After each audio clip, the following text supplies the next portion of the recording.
ہمارے batters batting کیسے کریں گے؟ یہ بھی ایک سوال ہے نا کہ اگر 1.5 دن انہوں نے بیٹنگ ٹاس کے اوپر چلی گئی نا چیز کہ اگر ٹاس کون جیتتا ہے، اگر پاکستان ٹاس نہیں جیت پاتا تو پاکستان کے پاس اپنی مرضی کا فیصلہ کرنے کا اختیار نہیں ہوگا، اور اگر انگلینڈ ٹاس جیتا تو اگر آپ نے 3 اسپنرز کھلائے ہیں تو وہ یقینی طور پر ٹاس جیت کر پہلے بیٹنگ کی طرف جائیں گے، اور پھر ان کی کوشش ہوگی کہ لمبی بیٹنگ کریں، لمبی بیٹنگ جیسا کہ وہ 800 سے زائد رنز انہوں نے پہلے ٹیسٹ میچ کی ایک اننگ میں سکور کیے تھے۔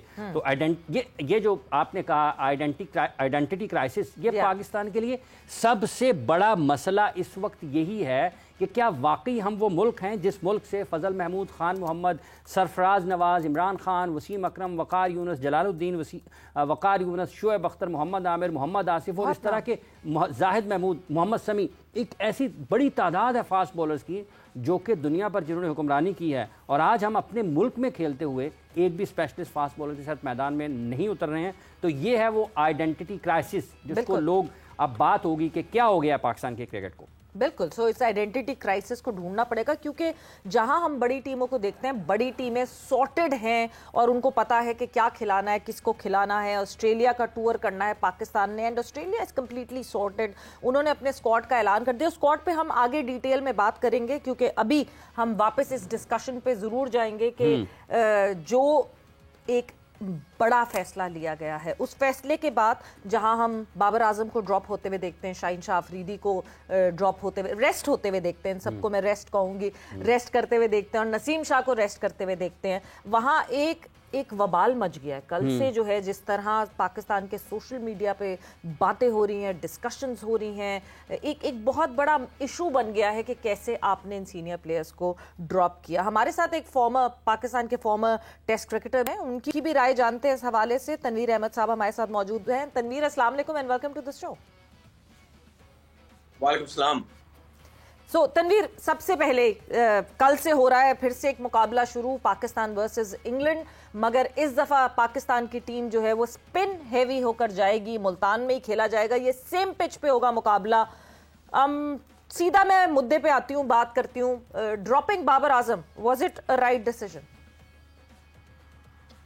دیکھیں، سب سے پہلی بات تو یہ ہے کہ میں تو جب بھی ٹی وی پہ بیٹھتا ہوں، میں ظاہر سی بات ہے میں بابر کو ڈیفینڈ کرنے کے لیے بیٹھتا ہوں، اور آج بھی میں بالکل 100% میں اس کو ڈیفینڈ کرنے کے لیے بیٹھوں گا، کیونکہ مجھے ایسا لگتا ہے کہ یہ ٹوٹل ایک پری پلان ہوا ہے بابر اعظم کو ڈراپ کرنے کے لیے، اس کے ساتھ یہ سب کچھ ہوا ہے، کیونکہ یہ طریقہ کار نہیں تھا کسی بھی ایسے پلیئر کو، جو بھی پلیئر اپنی ٹیم کے اندر ایک لیول رکھتا ہو، اس کو ڈراپ کرنے کا یہ طریقہ کار نہیں ہوتا۔ ایک نارمل پلیئر ہوتا ہے نا، آپ اس کو کسی سیریز میں بھی بٹھا دیتے ہیں، چھوٹی سیریز میں یا بڑی سیریز میں کہیں بھی بٹھا دیتے ہیں، لیکن جس کی ایک ریپوٹیشن ہوتی ہے اس کے ساتھ یہ سلوک نہیں کیا جاتا۔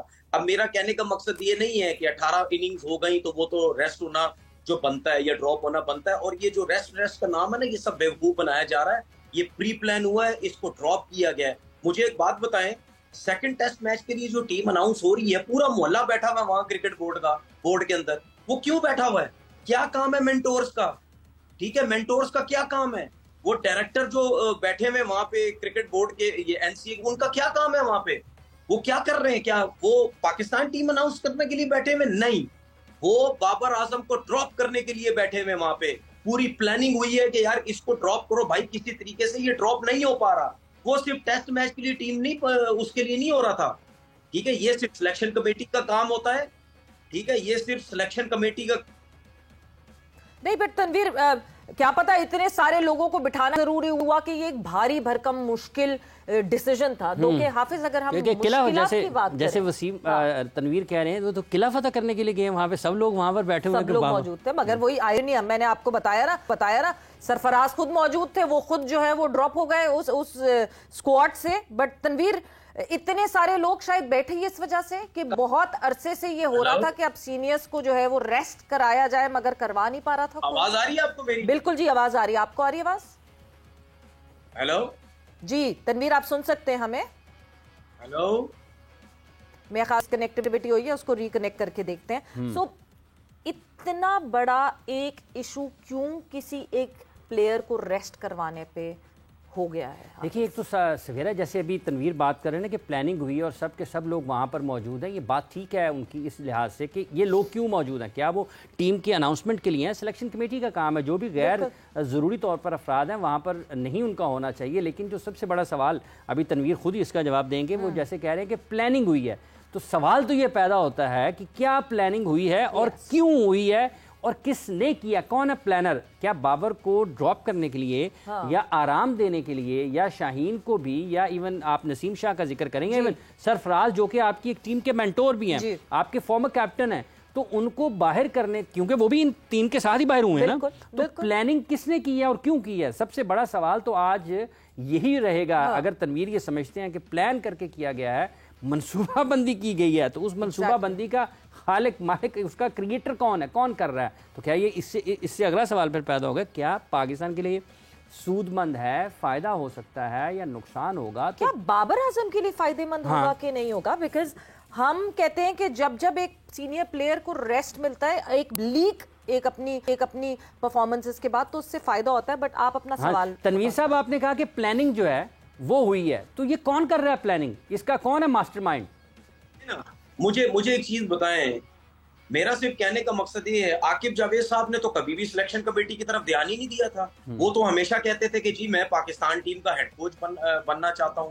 میری بھی ان سے کتنی دفعہ بات چیت ہوئی ہے، میں بھی ان کے ساتھ کرکٹ کھیلا ہوں، میری اتنی انڈرسٹینڈنگ ان کے ساتھ ہے. میں بھی ان سے پوچھتا تھا، میں بھی ان سے یہ کہتا تھا کہ بھائی آپ پاکستان ٹیم کی طرف کیوں نہیں آتے، آپ لاہور قلندر کی طرف کام کرتے ہیں، سب کچھ کرتے ہیں. تو وہ مجھے یہی کہتے تھے کہ یار اگر میں آؤں گا تو ہیڈ کوچ آؤں گا، میں کوشش کروں گا کہ یار ہیڈ کوچ آؤں، کیونکہ میں نے پاکستان ٹیم میں ڈومیسٹک کرکٹ میں بہت زیادہ کام کیا ہے. تو پھر مجھے سمجھ نہیں آئی کہ وہ سلیکشن کمیٹی میں کیوں آ گئے ہیں. مجھے ایک چیز سمجھ نہیں آئی، اس کے بعد اگر 15-20 سال انہوں نے سلیکشن کمیٹی میں لگائے ہیں تو مجھے نہیں لگتا ان کو سلیکشن کمیٹی میں آنا چاہیے تھا. اس کے بعد اگر علیم ڈار صاحب آئے ہیں، کسی بھی میڈیا کے بندے نے، چاہے وہ رپورٹر، چاہے جرنلسٹ، چاہے کسی بھی شہر سے تعلق رکھتا ہو، کسی نے یہ سوال اٹھایا ہے کہ یار علیم ڈار کیوں آیا ہے؟ کسی نے سوال اٹھایا ہے؟ آپ سے زیادہ، ہمارے لوگوں سے زیادہ باہر کے لوگ یہ سوال اٹھا رہے ہیں کہ بھائی ایک امپائر سلیکشن کمیٹی میں آگے بیٹھ گیا ہے. اس کے بعد یہ چیمہ صاحب سلیکشن کمیٹی میں بیٹھے ہوئے، بھائی کیوں بیٹھے ہوئے؟ یہ لوگ اب سارے مل کے، جن کا کوئی کرکٹ سے تعلق نہیں ہے، یہ سارے مل کے اب بابر اعظم کا جو ہے فیوچر طے کریں گے کہ بھائی بابر اعظم ٹیم میں ہوگا یا نہیں ہوگا. اب میں آپ کو بتاتا ہوں وجہ کیا ہے. بات یہ ہے کہ دیکھیں دنیا کوئی بھی پلیئر اگر اس کو آپ ٹیم سے ڈراپ کرتے ہیں نا، میں مانتا ہوں آپ بنگلہ دیش کے اگینسٹ اس سے بات کرتے کہ تنویر وجہ جاننا بہت ضروری ہے، اور وہ وجہ ہم بالکل کریں گے. ہم نے ایک بریک پر جانا ہے، بریک سے جیسے ہی واپس آئیں گے کیا لگتا ہے تنویر احمد کو، کیا وجہ ہے بابر اعظم کو ڈراپ کرنے کی، کیا منصوبہ بندی ہوئی ہے؟ بریک پر جا رہے ہیں، بریک سے واپس آتے ہیں تو پھر تنویر سے جانتے ہیں.